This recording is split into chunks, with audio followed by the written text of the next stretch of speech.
I think people in Grand Junction are proud of the fact that we are the home of the World Series. It's not fake. We don't put on a front that we love having it here. This community loves having it here.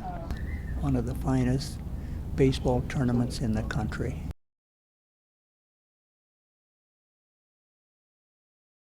You know, in 27 years I've had the best seat in the house with the best guys to work with, supported by a fantastic committee, watching great baseball with world-class fans that love their baseball.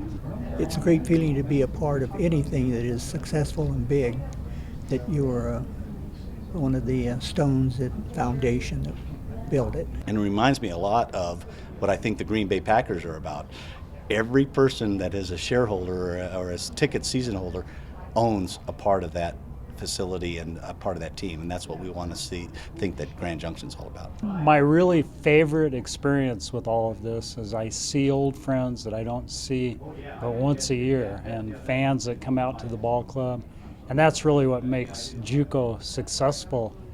All the wonderful people from Grand Junction that come out every year and are true baseball fans. That makes it wonderful. You know, this is all volunteer, every bit of it.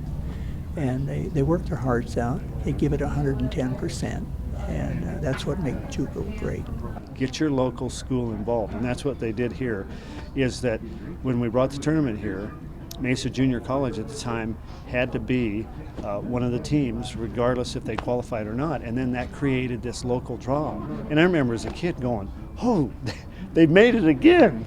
You know, we're going to have to go see this. And whether they were 2-0 and gone, didn't matter. You started seeing some great baseball, and it brought you back. Having my son be a shagger, having my son go on and play college ball, having my son being drafted, having my son say that this is the greatest thing ever that he's experienced, those are the fun things. I think the kind of baseball they play is first class. We see some of the finest young baseball players in the country come through the junior college ranks.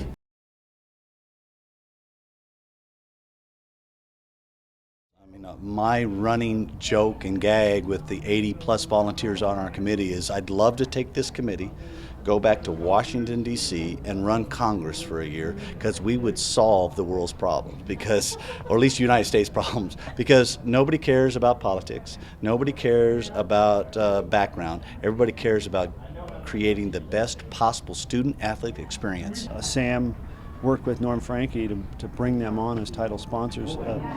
Immediately when that happened, Sam said, we're going to take $5,000 of their money and use it towards 4 area high schools and the college at the time scholarships.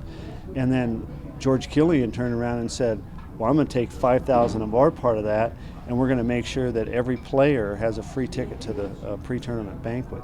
And so there was an immediate impact of that title sponsorship. And it's not just the scholarships and the tickets to the banquet, but the dollars that come back into this community through this tournament.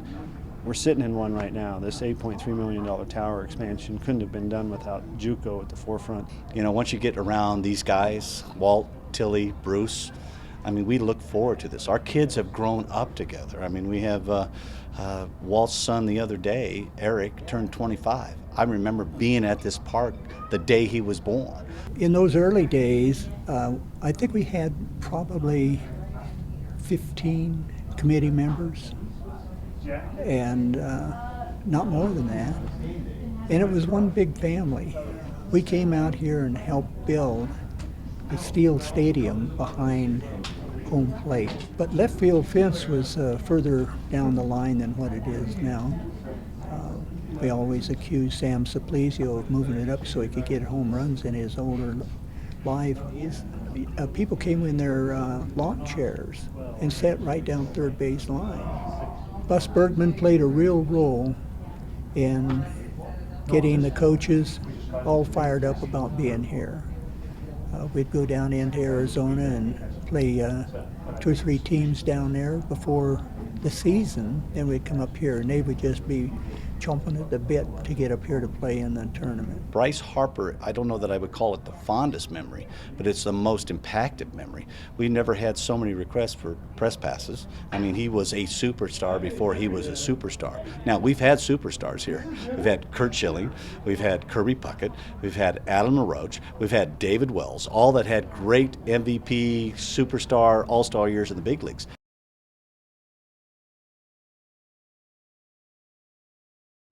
There are some really great people that worked really hard and to make a good thing, and we're just trying to keep that thing rolling and moving in a positive direction and keep building. It's just passing on the tradition of JUCO and trying to make it the greatest experience possible for the players, coaches, and fans. We're all caretakers. You know, those guys brought it along for 30, 40 years, and we're helping for 20 or 30, and then we'll pass that baton to, I'm sure, a group that will take great care of it.